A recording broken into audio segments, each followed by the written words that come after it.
किम विद्या कुलशील रूप विभवई किम दान यज्ञादिभिः। इनसे नहीं होगी भगवत प्राप्ति, इससे हो जाएगी। शरणागत होकर ममता हो गई श्री जी से। अब यहां कह रहे हैं कि देखो इस पर गर्व मत कर लेना। किम विद्या कुलशील रूप विभवई किम दान यज्ञादिभिः किम विख्याति सतै किमग्र तपसा किम न्यास योगादिभिः किम तत्वानुभवेन विष्णु भजनैः किम तस्य वात्यद्भुते यो वृंदावन ईश मोहन रसे प्यासीन सर्वस्वधी। क्या हुआ? यदि तुम बहुत विद्वान हो और निरंतर भजन नहीं करते, भोग सामग्री रुपया पैसा संसार यश कीर्ति कुछ नहीं तुम्हारी विद्या किसी काम में नहीं आएगी। किम विद्या किसी काम में नहीं आएगी, पक्का नहीं आएगी।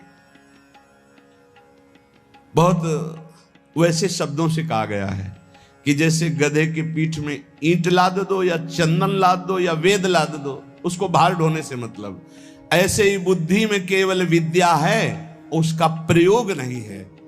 कामादि शत्रु पर विजय प्राप्त नहीं की, हृदय निरंतर भगवदाकार वृत्ति में नहीं गया, तो विद्या किस काम की जो अविद्या को नष्ट ना कर दे।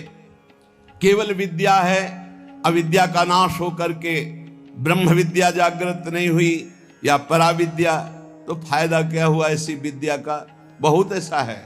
किम विद्या, किम विद्या क्या है? अर्थ के कारण अनर्थ उत्पन्न कर दिया चित्त में। ये देखी हुई बात कह रहे हैं, सुनी हुई बात नहीं कह रहे। क्या विद्या, किस काम की विद्या रही तुम्हारी? और भी बात, ये महापुरुषों के वचन हैं। किम कुलम, बहुत ऊंचे कुल में तुम्हारा जन्म हुआ और भजन नहीं किया तुमने, भगवत आराधना नहीं की, तो तुम्हारा वो अहंकार तुम्हें नरक ही ले जाएगा, कुछ नहीं होने वाला उससे। ध्यान रखना। राजसु यज्ञ में महाभागवत स्वपच की पूजा करवाई वाल्मीकि स्वपच की। क्यों? क्योंकि जहां दैन्य है भगवत भक्ति वो सबसे बड़ा। अहोबत स्वपच तो गरियान यज्ञाग्ञे वर्तते नाम तोभ्यम। वो स्वपच भी सर्वश्रेष्ठ परम पूजनीय है जिसकी जिह्वा पर भगवान का नाम है।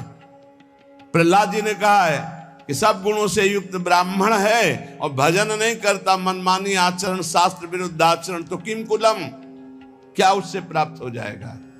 तीसरी बात कह रहे, बहुत रूप है, बहुत वैभव है, बहुत शालीनता दिखाई दे रही, लेकिन भजन नहीं प्रभु का। चित्त वृत्ति को संसारिकता से हटाकर प्रभु में लगाते हुए अपने सांसारिक कर्तव्य का पालन करना भगवत प्राप्ति का हेतु होता है। नहीं तो कह रहे किम विभवई किम रूपम, ये तुम्हारा पद, तुम्हारा रूप, तुम्हारा वैभव किस काम में आएगा? अगर आपको लगता है कि पत्नी भजनानंदी है, तो जीव अपने भजन के प्रताप से भगवत प्राप्ति करता है, पत्नी के भजन से नहीं। पति भजन करेगा तो पत्नी को तो, लेकिन पत्नी भजन करेगी तो पति को नहीं। ये ध्यान रखना। पाणी ग्रहण में नीचे हाथ होता है पति का, ऊपर पत्नी का होता है। आप भार ले रहे हैं इसलिए आपको हिसाब देना। अगर पत्नी भजन करेगी तो भगवान को प्राप्त होगी, आप भजन नहीं करोगे तो नरक को प्राप्त होगी, पक्की बात है। और आप भजनानंदी हो, पत्नी आपके प्रतिकूल आचरण करेगी तो वो नरक जाएगी, और अगर अनुकूल आपकी सेवा में भगवत भाव से लगी है तो उसका यही भजन उसको भगवत प्राप्ति करा देगा। सिद्धांत को समझना है। और ऐसा नहीं है कि जैसे कहा जाता है कि एक जन्म नहीं है तो 7 जन्म का बंधन है, नहीं कहा जाता बंधन। अरे 7 सेकंड का तो भरोसा नहीं। दुनिया में लाखों का मेला जुड़ा, हंसा जब जब उड़ा अकेला उड़ा। ये नहीं आएगा कि थोड़ा ये साथ ही विमान में बैठा ले, ऐसा नहीं होगा कि पत्नी पत्नी पुत्र परिवार इस जगत के नाटक मंच पे है, जहां ये शरीर छूटा सबका अलग अलग हिसाब किताब अपना है। ऐसा थोड़ी कि जैसे एक लड़का लड़की प्यार का नाटक करके देखा कि नहीं मिल पाएंगे, बोले जहर खा लो तो जन्म जन्म के साथी बन जाएंगे। अरे सारे प्रेत बनोगे, नरक में जाओगे, जन्म जन्म क्या क्या जानते हो जन्म जन्म? हाँ, एक बात हो सकती है, दोनों मिलकर डट के भगवान का भजन करो, भगवान से प्रार्थना करो, तो दोनों भगवान के धाम में, जैसे हमारे गुरुदेव भगवान सहचरी बप्पू और उनके प्रसाद से अपने लोग, तो वहां सब पता चलता है कि मेरे गुरुदेव, जैसे अभी गुरुदेव भगवान वैसे वो उस समय भी गुरु रूपा सहचरी के हर समय साथ रहेंगे। हमारे साथ रहना है, वैसे ही आनंद लेना है, तो श्यामा श्याम का भजन करो, एक ही साथ चलेंगे, एक ही जगह प्रोग्राम होगा और एक ही जगह बैठ के प्रसाद पाएंगे, एक ही इष्ट के साथ खेलेंगे। और क्या, इतनी बड़ी जगह है कि पूरा विश्व चला जाए तो भी जगह बनी रहेगी। और इतना बड़ा प्रताप है कि हर उपासक को यही अनुभव होता है कि मेरे प्रिया प्रीतम सामने दर्शन और सबको सेवा। सोचो, सबको सेवा, अरे बड़ा दिव्य, वो बुद्धि की बस की बात नहीं। श्यामा श्याम का भजन करोगे तो जिसके साथ रहना चाहोगे वो भी पहुंच जाएगा, वो साथ ही भजन करो दोनों। अगर पति पत्नी दोनों श्यामा श्याम का भजन करें तो दोनों सहचरी बप्पू से श्री जी की सेवा में पहुंच जाएंगे। पर ये बोध थोड़ी रहेगा कि ये पति पत्नी, गुरु शिष्य का तो बोध रहेगा, क्योंकि सच्चिदानंद में कि मेरी गुरु रूपा सहचरी है, ये बोध रहेगा, पहचान रहेगी। लेकिन वहां पति पत्नी सांसारिक संबंध नहीं रहेगा, पर रह सकते हैं दोनों वहीं श्री जी की सेवा में सखी स्वरूप से, या भगवत धाम में हरि पार्षद रूप से। तो कह रहे रूप विभव पद प्रतिष्ठा ये तुम्हें भगवत प्राप्ति नहीं कराएगी, नहीं, यही सर हो, भजन नहीं करोगे तो वहां थोड़ी सर माने जाओगे। नहीं, जब मुजरिम बना करके तुम्हें ले जाया जाएगा तो वहां साहब वाली थोड़ी मिलेगी। देवराज इंद्र के पद में है, त्रिभुवन के सर हैं, और फिसल गए तो सर्प बनाए गए। अब सर्प बन के वहां देवता थोड़ी उनको सर बोल रहे, नहीं नहीं, अब तो भूखे प्यासे तड़प रहे, कभी कोई फंस गया तो लील गए, तो पेट का पोषण हुआ। महाराज नहुष इसलिए कह रहे कि रूप अभी भवई, बड़े रूपवान, बड़ा वैभव, बड़ा, किस काम में आएगा? किसी बात का गर्व मत करो, जवान हो, रूपवान हो, बलवान हो, ये 4 दिन की चांदनी, फिर ऐसा समय आएगा कि अकेले उठकर सीढ़ी भी नहीं चढ़ पाओगे। जब हम हर चीज का मनन का स्वभाव रहा है, इसलिए ये जो महापुरुष कह रहे हैं उसे समझो। किम दानम, क्या तुम्हारे पास दान देने की सामर्थ्य? हर समय वासना का भूत चढ़ा रहता है, तू दानी, दानी तो हरि है, सबसे बड़े दाता, अनंत ब्रह्मांडों को दे रहे हैं, तुम उनको क्या दे दोगे? भगवान को क्या दे दोगे? बहुत विचित्र। और अगर बढ़िया दानी भी हो तो कोई खास बात नहीं, जरा सी बात बिगड़ गई तो गिरगिट बन के कुआं में पड़े थे महाराज नृग। ये दानियों में बड़े बड़े याज्ञिक को, बड़े बड़े तपस्वी जिस पद की पूजा करते हैं वो देवराज इंद्र का पद है, वहां दुर्दशा क्या होती तुम्हें क्या पता। जब वैसे तो बहुत महिमा है, लेकिन जब देखो ना शास्त्रीय दृष्टि से तब पता चलेगा। इसीलिए श्रीपाद बोल रहे हैं, किम विद्या किम कुलम किम शील रूप विभवई किम दान किम यज्ञादि भी और किम विख्याति सतई। तुम्हारा बहुत यश है तो किस बात का? अगर भजन नहीं है, हो गया, पुण्य प्रताप से यश होता है, पूर्व का पुण्य जो है वो यश फैलाता है। अगर वर्तमान में भजन नहीं तो वो खत्म हो जाएगा, जाना तो ऐसे ही जैसे हाइड्रोजन नहीं फ्यूज हो जाता है, ऐसे होते रहते हैं। पूरा विश्व जय जय जय, फिर उठा के नालियों में फेंक देते छवियां। अगर वर्तमान में भजन नहीं, वर्तमान में भगवद आराधना नहीं, तो पूर्व का जो तप और पुण्य संचय उससे वाह वाह होगी, और इसके बाद फिर चारों खाने चित्त। ये माया है, बर्दाश्त किसी की नहीं करेगी। और अगर भजन वर्तमान में हो रहा है, नाम जब वर्तमान शब्द पर ध्यान दीजिए, वर्तमान में तुम्हारा चरित्र पवित्र है, तुम्हारा नाम जप हो रहा है, तो बिस्तरे सब जग विमल कीरति, साधु संगति ना टरे, बास वृंदा विपिन पावे, श्री राधिका जो कृपा करें, जय जय श्री हरिवंश नाम गुण गाई है उसकी स्थिति। किमुग्र तपस्या, बहुत बड़े तपस्या कर लिया तो क्या हुआ? अगर भगवान की शरणागति नहीं, भजन नहीं, तो देखो ना अम्बरीश जी महाराज बड़े महान भजनानंदी महाभागवत, और उनको मिटाने के लिए चले थे महान तपस्वी दुर्वासा जी, तो क्या गति हुई, त्रिभुवन में भागे घूमे। तो कह रहे अगर विशुद्ध भक्ति नहीं तो किम उग्र तपस्या, बहुत बड़ी उग्र तपस्या है तो उससे क्या हुआ? एक तपस्वी को बहुत अभिमान हो गया कि मेरी तपस्या तो ऐसी है कि मैं पूरे विश्व को खरीद सकता हूं। तपस्या की थी। अब वो जिस महात्मा से देखो उसी से अकड़ दिखा रहे थे। तो जिस जंगल में रहते थे उस जंगल के सरोवर को सुखा दिया भगवान ने, और वर्षा हुई नहीं। अब वो प्यास से व्याकुल हो गए। अब भगवान एक साधारण पुरुष का स्वरूप रख के घड़ा एक रखकर, ठंडा जल दूर से दिखाई दे रहा था, नजदीक से निकल। महात्मा ने कहा पानी पिला दो। बोले कुछ देव तब पानी पिला दें, ऐसे क्या? बोले आधी तपस्या दी। जब पी चुके पूरा जल पी गए, वो घड़े का 2-3 लीटर जो था, आहा, बोले आधी तो ले ली, अब एक घड़ा जल और बताओ, दूसरी ले लो। जब बताना हम लेके आ जाएंगे। तुम तो कह रहे थे पूरी सृष्टि को खरीद लेंगे अपनी तपस्या से, और 2 घड़े जले में बिक गए तुम्हारी सारी तपस्या। क्या रहा तुम्हारे? तुमको क्या अहंकार नहीं?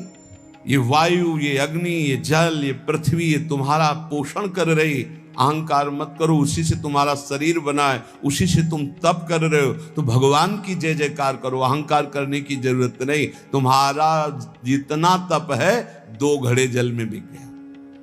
एक बड़े तपस्वी थे, और एक शांत चित्त भजनानंदी महात्मा, तो गंगा पार कर रहे थे नाव में बैठकर शांत चित्त। अब उनके साथ बहुत से शिष्य थे जो उनके सेवा परिचर्या में थे। ये बात देखकर एक तपस्वी महात्मा अपमान करने के लिए खड़ाऊ पहनकर गंगा जी में ऐसे साथ साथ चलने लगे। तो जो अज्ञानी जन थे हो गए, वाह भाई महात्मा हो तो ऐसा, क्या महात्मा खड़ाऊ पहनकर गंगा जल से निकल रहा है। जब पार गए तो उन महात्मा जी बिल्कुल उदास, जो नाव में बैठे थे, हो गए। उन महात्मा से कहा, ए महात्मा, क्या है भीड़ बटोरे घूम रहे हो, कोई तप है तुम्हारे अंदर? कुछ नहीं बोले। तपस्वी होकर के नाव में बैठ करके आ रहे हो, कुछ नहीं बोले। नाविक से बात की उन महात्मा, भैया प्रति सवारी कै रुपया होता है? बोले 2 रुपया। हम अपने शिष्यों से कहा सब गिन करके मेरा भी 2 रुपया दे दो। 2 रुपया दिया। जब सब चले गए तो उन महात्मा से कहा, रुको महात्मा, जिन गंगा जी को भगवान शंकर ने सम्मान के लिए अपने मस्तक पर रखा, उन गंगा पर पादुका से चलकर अपने तप के प्रभाव से सारे तप को नष्ट कर लिया। जो तूने सारे जीवन का तप नष्ट करके पार किया, वो 2 रुपये में पार कर लिया। वो 2 रुपये में पार।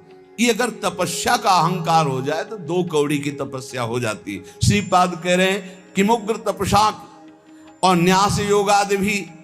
और एक बात कह रहे हैं, क्या हुआ तत्व ज्ञान? तत्व बोध होना अलग बात है, क्या हुआ तत्व ज्ञान हुए? यदि भगवान से आपका चित्त नहीं जुड़ा तो तत्व ज्ञान बघार लो, केवल उससे कोई आत्मानंद की अनुभूति थोड़ी हो जाएगी। तत्व ज्ञान होना अलग बात है, तत्व बोध होना अलग बात है। तत्व ज्ञान की चर्चा कर लेना अलग बात है, तत्व बोध होना अलग बात है। फिर आगे कह रहे, ये बड़ा सूक्ष्म विषय है। अगर आप किसी लोकांतर की चाह के लिए भजन करते हैं, वो भी महत्वपूर्ण नहीं है। महत्वपूर्ण है प्रेम प्राप्ति के लिए। हमें प्रभु से प्रेम। सच्चे भजनानंदी का स्वरूप क्या होता है? हमारा भजन कभी छूटे ना, और इसका फल ये हो कि जिनका हम भजन करते हैं उनकी स्मृति में हम तड़पे रोएं। ये खास बात। इसीलिए यहां कह दिया किम विष्णु भजनई, क्या किसी लोकांतर के सुख की चाह करके भजन करना। यदि आपको वृंदावन ईश मोहन रसे प्यास सीन सर्वस्वधीह, यदि आपकी बुद्धि वृंदावन के ईशी श्यामा श्याम के प्रेम में मत वाली नहीं हुई तो कुछ प्राप्त नहीं हुआ। जीवन का सार भगवत प्रेम, क्योंकि प्रेमी महापुरुष है। भगवत प्रेम, तत्वबोध भी आत्म प्रेम है, उसमें मुझे कोई संशय नहीं। तत्व ज्ञान और तत्व बोध होना बड़ा अंतर है। जैसे हलवा बनाने का ज्ञान हो जाना और हलवा बना करके खा लेना, इतना अंतर है। तत्व ज्ञान हलवा बनाने का ज्ञान हो जाना, और तत्वबोध हलवा बनाकर खाकर उसका स्वाद ले लिया, वो तत्वबोध। श्री भर्तृहरि जी महाराज कहते हैं कि मुझे लगा था कि मैं बहुत ज्ञानी हूं, संतों के वचन बहुत अमृतमय होते हैं। कह रहे हैं कि यदा किंचित ज्ञोहम द्विपयु मदांधा समभवम, मुझे लग रहा था कि मैं चक्रवर्ती सम्राट हूं, मैं बहुत पुण्यवान हूं, मैं बहुत महात्मा हूं, मैं बहुत ज्ञानी हूं। तदा सर्वज्ञोस्मीत्य भवदव लिप्तम मम मनः यदा किंचित किंचित बुधजन सकाशाद वगतम तदा मूर्खोस्मीति ज्व इव मदी मदो में व्यपगता। आज मुझे पता चला कि मैं मूर्ख हूं। मुझे लग रहा था मैं ज्ञानी हूं, मैं चक्रवर्ती सम्राट हूं, मैं मदोन्मत्त हो रहा था, लेकिन जब मुझे इस संसार का रहस्य पता चला तो लगा मैं मूर्ख हूं। सुना चुके हैं भर्तृहरि जी का यहां जो परिवर्तन हुआ उनके जीवन का। भर्तृहरि जी के मन में एक बात थी कि संसार का सबसे बड़ा सुख क्या है, बोले काम सुख। अंदर देखा, बहुत विवेकवान थे, उन्होंने अपने अंतःकरण को देखा कि संसार का सबसे बड़े मांग सुख क्या है, काम सुख पाया। और वो अपने अंदर पाया कि मेरे अंदर भी काम सुख है। तो चक्रवर्ती सम्राट, इनके मन में आया कि फिर हम ऐसा काम सुख पूर्ण क्यों न कर ले जिससे हमारे मन की इच्छा शांत हो जाए। तो उन्होंने, चक्रवर्ती का मतलब होता है कि बहुत से राजाओं के ऊपर जो बादशाह, उन्होंने पूरे अपने देश में सब सुंदरियां आवे और मैं उनमें से देखकर उनका वर्ण करूंगा। तो विश्व की सुंदरियां सब एकत्रित हुई, उनके माता पिता सब लाए, क्योंकि महाराज भर्तृहरि जी वर्ण करेंगे पत्नी रूप में।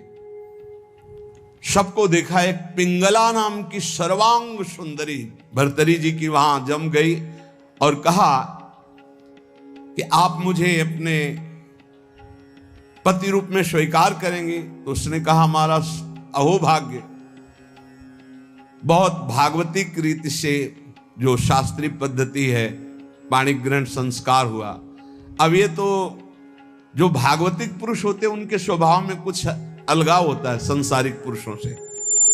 वो जिस पे लगेंगे एकदम तन्मय होके लगेंगे, जिस पे लगेंगे। अगर वो भोग में भी लग गए तो उनके जैसा कोई नहीं होगा। आसक्त पुरुष मतलब ऐसा कोई विषयी पुरुष नहीं होगा, स्वभाव होता है। रूप में आसक्त हो गए तो ऐसे आसक्त हो गए, ऐसा कोई संसार में नहीं होगा। भोग में आसक्त हो गए तो ऐसा कोई दूसरा नहीं होगा, और विरक्त हो गए तो ऐसा कोई दूसरा विरक्त, मतलब उनका एक स्वभाव होता है। जैसे पत्नी में आसक्त हैं तो छाता लेकर बाजार वो स्वयं नहीं जा सकते क्योंकि अदर्शन हो जाएगा। तो पत्नी चल रही सीधे में, वो चल रहे उल्टा में, संसार हंसे तो हंसा करे हर समय पत्नी के मुख में, दृष्टि पत्नी के मुख में। वही महाभागवत हुए, क्या नाम, धनुर्दास जी, क्या नाम था, धनुर्दास जी नाम, बहुत बड़े महापुरुष हुए फिर, क्योंकि वो सीधा आसक्ति रंगनाथ जी से। तो ऐसा होता है। भर्तृहरि जी एक बहुत बड़े महापुरुष हैं। अब जीवन का राग उनके हृदय में काम में देखा कि काम, स्त्री आसक्ति, विश्व सुंदरी, सर्वांग सुंदरी, पिंगला। उन्होंने ऐलान कर दिया राजकाज विक्रमादित्य देखेंगे, मैं इस बात का अनुभव करूंगा कि क्या सुख इसमें है। क्योंकि बताया ना, अलग खोपड़ी होती है। जो भागवतिक महापुरुष होते हैं उनका चिंतन ही अलग होता है। बड़ी ही सुंदर पत्नी बिल्वमंगल जी की, पातिव्रत धर्म से, एक बार नहीं देखा। वो आसक्त चिंतामणि में तो आसक्त, अलग खोपड़ी होती है। अब रात दिन केवल महाराज भर्तृहरि और पिंगला, और हर खान पान की व्यवस्था, बस पर्दे के अंदर सामग्री रख दो, जाओ। कोई प्रश्न उत्तर नहीं, कोई राष्ट्र की बात नहीं, कोई समाज की बात नहीं। ये अनुभवी जैसे वैज्ञानिक नहीं होते कि जब जिस विषय का शोध करना होता है तो बस उसी में पूरा चित्त लगा देते हैं। समय कट रहा था और मन की चाल होती नवम नवम नवम। मन कभी एक में रमण करने के लिए बहुत काल तक राजी नहीं होगा। उसकी चाल होती नवम नवम भोग। एक दिन पिंगला अपने महल के पीछे की खिड़की खोल करके ऐसे ही देख रही थी तो देखा अश्वपाल, हजारों घोड़ों की देख रेख करने वाले सेवकों का स्वामी, हष्ट पुष्ट ऐसे। अचानक दृष्टि उसकी पड़ी तो उसने से नमन किया, क्योंकि महारानी देखते ही आसक्त हो गई पिंगला। अब विचार कीजिए, चक्रवर्ती सम्राट महाराज भर्तरी से भला वो अश्वपाल किस योग्य, चित्त पूरा आसक्त। अब मिलन शुरू हो गया और राज काज विक्रमादित्य को दे दिया था। विक्रमादित्य बहुत प्रवीण थे। उन्होंने कहा कि शास्त्र प्रमाणित किसी का भी मन कभी भी कहीं भी विचलित हो सकता है, इसलिए मेरे भाई इस समय शुद्ध में नहीं है, इसलिए गुप्तचर रूप से दास दासियां हर समय तैनात कि कहीं हमारे महाराज को किसी भी तरह की हानि ना हो जाए। सूचना मिली कि हानि प्रारंभ हो चुकी है। एक अश्वपाल एकांत में महारानी से मिलता है। महाराज दिन में शयन करते हैं, उस समय वो मिलती। पूरी बात पक्की जब देख ली तब भर्तरी जी को सूचना दी कि महाराज विक्रमादित्य आपसे मिलना चाहते हैं। बहुत प्रवीण थी पिंगला, तुरंत समझ गई। हमें लगता है हमारी बात उन तक पहुंच गई। तो उनका महाराज, मैं आपके भाई की एक बात कहना चाहती हूं कि उनकी दृष्टि हमारे ऊपर बहुत गलत है। तो उनका महल से तो निकलती नहीं, गलत कैसे हो गई? तो उनका खिड़की पे खड़ी थी, वो घोड़ों की देख रेख करने वाले अश्वपाल के पास गए थे, वहां से मुझे देखा तो फिर मुझे बुलाया, मैं उनसे गए, उनके पास गई। उनका इरादा ठीक नहीं था, इसलिए हमने कुछ कड़वे वचन कहे, क्षमा करें आपके भाई हैं लेकिन उनकी आदत बहुत खराब है। तो उनका ऐसा विक्रमादित्य कर सकता है? जान न जाए, ये भगवान की माया विचित्र है। विक्रमादित्य है, बोले भ्राताश्री आपके साथ छल हो रहा है। बोले हाँ मुझे पता है छल हो रहा है, तुम्हारे जैसा नीच भाई होगा तो छल क्यों? यही बताने आए हो ना कि पिंगला आचरणहीन है। भाई आपको पता है? बोले पता है हमें कि तू आचरणहीन है। मेरा आदेश है कि ऐसे भाई को नगर से निष्कासित कर दिया जाए, कभी हमारे नगर में मुंह मत दिखाना। इतने आसक्त थे पिंगला पे भर्तरी जी महाराज। विक्रमादित्य कुछ बोल ही नहीं पाएगी। ये क्या, बड़े बड़े जो मंत्री थे उन्होंने बोलने की हिम्मत नहीं रह गई कि जब भाई के प्रति ऐसा इनका, तो कोई नहीं बोल पाया और निकाल दिए गए। पर मंत्रियों ने उनको सुरक्षित रखा। एक दिन जब असलियत का पता चलेगा तब ये रोएंगे, उसी समय मैं आपको सामने पेश करूंगा। अब भगवान कोई ऐसा ना सोचे कि पाप कर्म दबा रहेगा, वो ऊपर उठता है, अपना प्रभाव दिखाता है। एक नगर का ब्राह्मण गरीब तपस्या कर रहा था महाराज देवराज इंद्र की मंत्र से, उनकी इस बात के लिए कि मुझे धन मिले, मैं गरीब हूं, जिससे हमारा परिवार सुखी हो जाए। बहुत तप किया तो देवराज इंद्र प्रकट हुए, कहा ये अमर फल लीजिए, और अंतर ध्यान हो गए। वो बात करे करते रहे, अंतर ध्यान। तो उनका अमर फल लेके क्या करूं, वैसे दरिद्र गरीब ब्राह्मण अमर होकर के क्या करूंगा? तब विचार आया कि अगर ये अमल फल महाराज भर्तरी को पवा दे तो धर्मात्मा वीर राजा वो अमर रहेगा, हमारे देश की सुरक्षा होगी और मुझे धन मिल जाएगा। ये अच्छा लगा। वो गए, महाराज की जय जयकार। पहले राजाओं के दरबार में या महल में ब्राह्मणों के लिए, ऋषियों के लिए, महात्माओं के लिए निषेध नहीं था। उनके लिए नहीं था कि हम आज्ञा लेकर आए। अंदर प्रवेश किए, नजदीक दासी ने कहा कि कोई विप्र देवता पधारे। उठकर प्रणाम किया, कैसे आगमन हुआ, आज्ञा कीजिए। उनका प्रभु मुझे ये तपस्या के द्वारा अमर फल मिला है और ये मैं आपको पवाना चाहता हूँ, इसके बदले में धन चाहता हूँ। आदेश कर दिया जितना इनको धन चाहिए दे दिया जाए। अमर फल लिया और विचार किया मैं खा के क्या करूंगा अमर होके, क्योंकि मेरी आसक्ति तो पिंगला पे है। पिंगला से कहा तुम अमर फल खा लो, जब तक मैं जीवित रहूंगा तब तक तुम्हें देखता रहूंगा। पिंगला ने कहा ऐसे थोड़ी अमर फल खाया जाता है, स्नान करके मंत्रानुष्ठान करके लाओ हमें। तो उनका नहीं, पालो मेरे सामने। बोले तो इतना विश्वास नहीं है। अब बस प्यार में तो दम होती है, नहीं विश्वास पक्का है तो भाई आप निश्चिंत रहिए। पिंगला ने सोचा मैं क्या करूंगी खा के, मेरा दोस्त अगर पालेगा अश्वपाल वो बढ़िया। एकांत में मिली अश्वपाल को, क्योंकि कांटा विक्रमादित्य थे, वो तो नगर निष्कासित हो गया, बिल्कुल स्वतंत्रता थी। महाराज इस रास्ते से बेशुद्ध थे। और अश्वपाल ने उस अमर फल को लिया तो उसने विचार किया कि मैं क्या करूंगा। और महाराज की नृत्यांगना ऐसी सुंदर थी जिससे आसक्ति थी। मिला और कहा देखो ये अमर फल मुझे मिला है, आप पालोगी तो जब तक मैं जीवित रहूंगा आपको देखता रहूंगा, मिलता रहूंगा। ठीक है। नृत्यांगना ने सोचा जिसके दरबार की मैं नृत्यांगना हूं, अगर वो महाराज अमर रहेंगे तो हमारा जीवन सार्थक रहेगा और महाराज मुझे बहुत सम्मान देंगे जब मैं अमर फल दे दूंगी।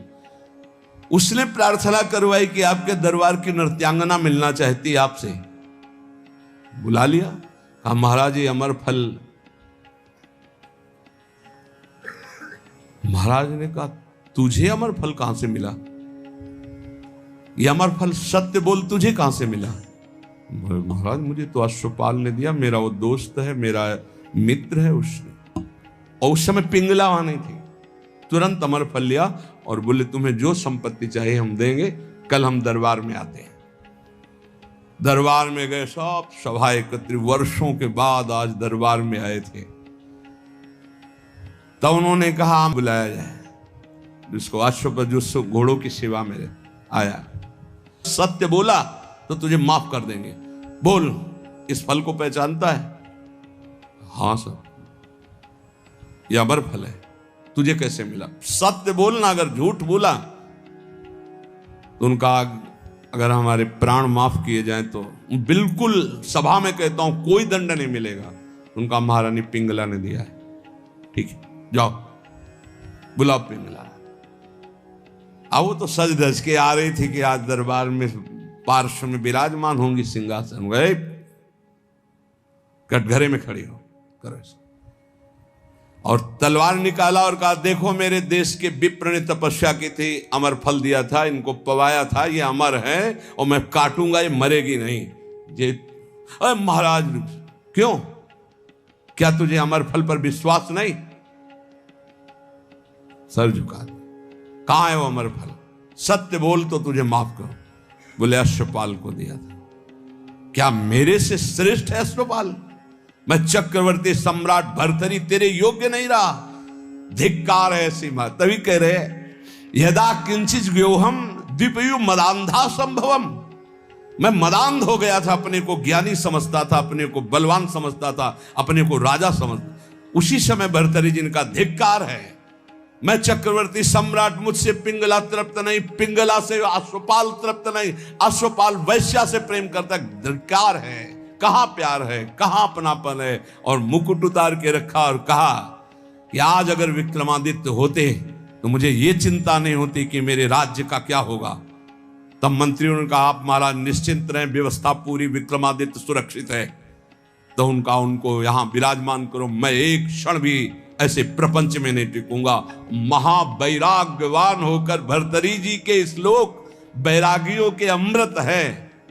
वो कह रहे हैं कि मैं बिल्कुल अज्ञानी था, मदोन्मत्त मदांध था। उस समय मेरा मन यही सोच रहा था कि मुझे बहुत ज्ञान है, मैं बहुत प्रवीण हूं। लेकिन आज जब भगवान शंकर की कृपा से ज्ञान हुआ तब मुझे लग रहा है कि मैं घोर अज्ञानी, घोर विषयी मदांध था। मेरा अहंकार दूर हो गया कि मुझे ज्ञान था, आज असली ज्ञान हुआ मुझे। भर्तरी जी कह रहे एषाम न विद्या न तपो न दानम ज्ञानम न शीलम न गुणो न धर्मा ते मर्तुलोके भुवि भार भूता मनुष्य रूपेण मृगाश्चरन्ति। जिनमें न भागवतिक विद्या है, न भगवत तत्व का ज्ञान है, न शील है, न गुण है, न भागवतिक धर्म है, तो मृत्यु लोक में पृथ्वी में भार बने हुए मनुष्य रूप में वो पशु हैं साक्षात। न भजन है, न धर्म है, न राष्ट्र सेवा, न भगवत सेवा, न समाज सेवा, बोले पशु हैं साक्षात। मनुष्य रूपेण मृगाश्चरन्ति। रूप तो मनुष्य का है लेकिन पशु है, राक्षसी भाव है। जाड्यम धियो हरति सिंचति वाच सत्यम, मानोन्नतिम दिशति पापमपा करोति। चेतः प्रसादयति दिक्षु तनोति कीर्तिम, सत्संगति कथय किम न करोति पुंसाम।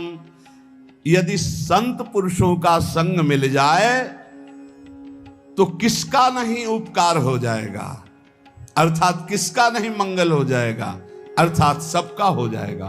क्योंकि संत पुरुषों के संग से बुद्धि की मूर्खता का अपहरण होता है, जड़ता का अपहरण होता है। सत्संग से वाणी में सत्य का संचार होता है। सत्संग से सबको सम्मान देना आता है। सत्संग पाप को दूर करता है। सत्संग चित्त को आह्लादित करता है, क्योंकि चित्त से वो प्रभु का चिंतन करता है और समस्त दिशाओं में कीर्ति फैल जाती है सत्संगी महापुरुष की। इसलिए धन्य है जिसको सत्संग प्राप्त हो गया। भोगा न भुक्ता वयमेव भुक्तास, तपो न तप्तम वयमेव तप्ताः। कालो न यातो वयमेव यातास, तृष्णा न जीर्णा वयमेव जीर्णा। हमने भोगों को नहीं भोगा, भोगों ने हमको भोग लिया। किसी काम का नहीं रखा, तप नहीं किया, तप्त होते रहे, जलते रहे। काल व्यतीत नहीं हुआ, हमारा जीवन व्यतीत हो गया।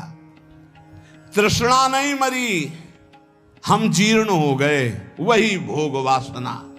इसलिए भक्तिर्भवे मरण जन्म भयम हृदिस्थम, स्नेहो न बंधुस न मन्मथला विकारा।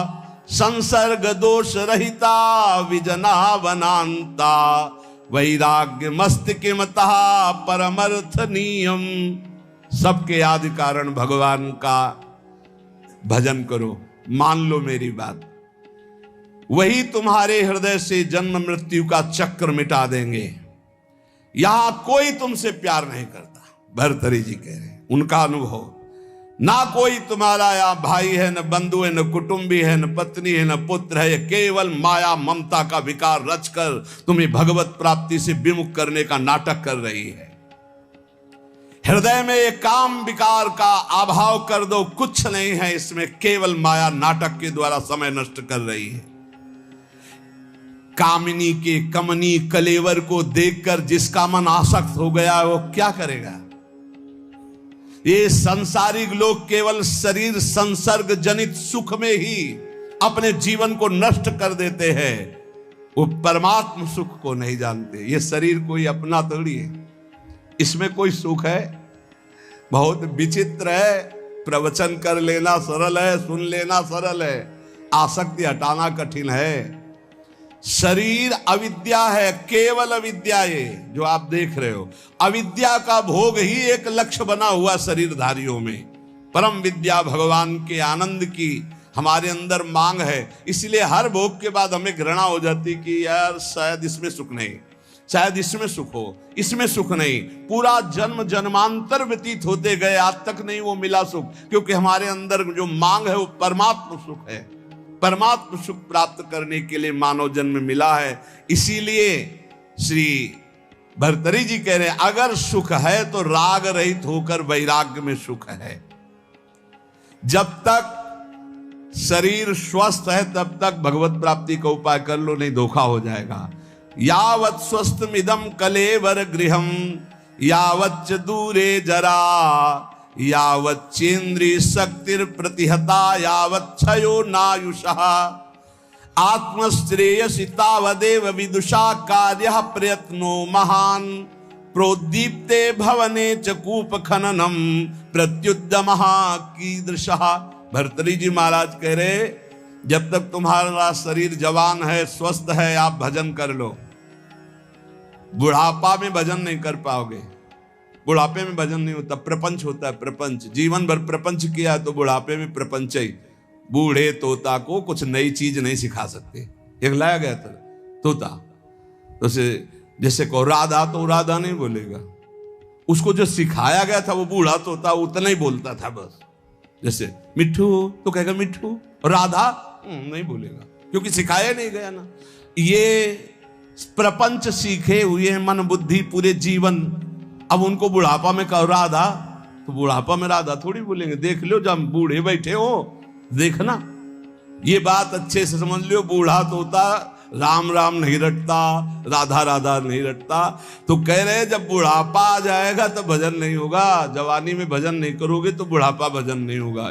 सुन लो, जो जीवन में भजन किए हो बुढ़ापा में भी भजन करेंगे, जो जवानी में भजन नहीं किए बुढ़ापा में नहीं कर पाएंगे। पक्का समझ लो, पक्का नहीं कर पाएंगे। बातें चाहे जितनी बना ले, भजन की पद्धति जवानी में सीखी जाती है, बचपन से। ये बहुत बढ़िया कृपा हो गई, आप लोग सब नौजवान भजन में लगे हो। अगर इस समय अपनी निरंतर भजनाकार वृत्ति कर लो ना, तो जैसे आगे चल करके भजन करना थोड़ी पड़ता है, नहीं, वो चलता रहता है। बड़ा आनंद, क्षण क्षण रुदन करन, ऐसा आनंद प्रकट होता। मान लो जो आनंद की खोज कर रहे हो कहीं नहीं, सिर्फ भजन में मान लीजिए, प्रार्थना मान लीजिए, सब सुख आपको घेर लेंगे। क्योंकि माधव की चेरी माया है, और आप माधव का भजन करते हो तो माया आपकी सेवा में हो जाएगी, और माया की तरफ माधव को छोड़कर चलोगे फिर नहीं चल पाओगे। पक्का समझ लीजिए, अगर हरि को छोड़कर तुम माया को भजना शुरू कर दोगे तो कुछ हाथ नहीं लगेगा। हरि को पकड़ लोगे तो, पर हरि को कोई नहीं पकड़ना चाह। पक्का बहुत बड़ी माया के प्रभाव, प्रलोभन प्रवृत्ति है, हरि को एक क्षण में छोड़ देगी।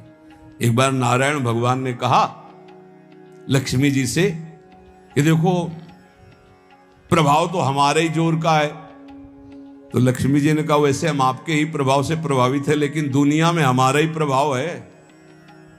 बोले हमारा तो विश्वंभर नाम है, पूरे विश्व का भरण पोषण तो मैं करता हूं। विनोद हो रहा था लक्ष्मी नारायण जी का। तो लक्ष्मी जी ने कहा जहां चाहो तहां तुम अपना प्रभाव दिखा के देखो, फिर हम अपना प्रभाव दिखा के अगर आपको हटा न दे तो बताना। भगवान ने कहा हटा तो तुम नहीं सकती। तो लक्ष्मी जी ने कहा धक्का लगवा के हटा देगी। बोले चलो अब हम तय करते हैं। तो एक ध्यान में देखा एक बहुत संतों की सेवा करने वाला भगत, उसके यहां सन्यासी बन के भगवान गए। देवी देखा, साष्टांग दंडवत किया, चरणामृत उतारा, तखत पे आसन लगाया, बैठा रहा। महाराज बस कुछ क्षण रुको, अभी भिक्षा बन रही थी। भिक्षा इतने खांसती हुई एक लकड़ी ली हुई बूढ़ी का रूप रख के लक्ष्मी जी गए। बच्चा कुछ भोजन मिलेगा? हाँ माता जी, स्वामी जी बैठे, अभी भोजन बन रहा है, बस स्वामी जी को पवाया आपको। भगवान नारायण मुस्कुराए, माता जी को जमीन में बैठाला गया, स्वामी जी तखत। मुस्कुराए ना भगवान की, देखा ना, आदर तो हमारा ही हो रहा है। लक्ष्मी जी का चुप रहो भी थोड़ी देर। आए तो स्वामी जी अपन नारियल का खप्पर, लक्ष्मी जी ने कहा बच्चा हम बर्तन अपने पास रखती, झोली बढ़िया रत्न जटित, सोने की थाल, सोने की कटोरियां, ऐसे चांदी। भगत ने सोचा मैया ऊपर ऐसे देखने में बूढ़ी बाढ़ी लगती है तो कितना कीमती सामान है, पर भाई हो सकता है बड़े घरों की हो, अपना ऐसे परोसा सब। अब स्वामी जी की तरफ तो दृष्टि, माता जी लाओ माता जी बर्तन धो के हम आपको दे दें। बोले नहीं बेटा, एक बार जिस बर्तन में पाते हम दोबारा उसमें पाते नहीं, और ये तुम ही रख लो। अरे बोले माता जी बड़ी कृपा, पर बोले बेटा आज रात रुक। अब माता जी जिंदगी भर रुको, आपका घर है। पर बोले जहां सन्यासी रुकते हैं वहां में, ए स्वामी जी आप चलो। बोले नहीं बेटा रात तो रुक ले। बोले नहीं, देखो स्वामी जी मतलब समझ जाओ आप बस हो गई हमारी श्रद्धा। लक्ष्मी जी मुस्कुरा के प्रभु इशारे से और आगे बढ़े, इशारा कर देंगे तो धक्का मार के निकाल देगा आपको। तो बोले नारायण नारायण, अच्छा भाई चलते हैं हम। और जो ही गए सो लक्ष्मी जी गायब। भला नारायण के बिना लक्ष्मी जी का स्वयं का वाहन उल्लू है, उल्लू बना दिया उसको। ना वो बर्तन रह गए और ना वो बुढ़िया रह गई। समझ लो नारायण को भी धक्का लगवा दे ऐसी माया है। भर्तरी जी कह रहे जब तक शरीर स्वस्थ है, यावत स्वस्थ मिदम कलेवरम यावत च दूरे जरा, तुम्हारा बुढ़ापा दूर है तभी तक तुम भजन कर लो। कहीं ऐसा ना हो कि आग लगने पर कुआं खोदना मूर्खता जैसे कही जाती है, ऐसे काल भगवान तुम्हारा सर्वस्व नाश कर दे और तुम भगवान का भजन नहीं कर पाए तो तुम्हारा जीवन व्यर्थ चला जाएगा। इसलिए सब ये सत्संग जो सुनाया जा रहा है उसका सार है, कोई तुम्हें प्यार नहीं करता, यहां कोई तुम्हारा नहीं, एकमात्र श्री भगवान का आश्रय लेकर सबकी सेवा करो। जो तुम्हें कर्तव्य कर्म मिला, तुम किसी के पति हो, किसी के पुत्र हो, किसी के परिवार के कोई सदस्य हो, अपने धर्म का पालन करो, सब में भगवत भाव करो, नाम जप करो, इसी से भगवत प्राप्ति हो जाए।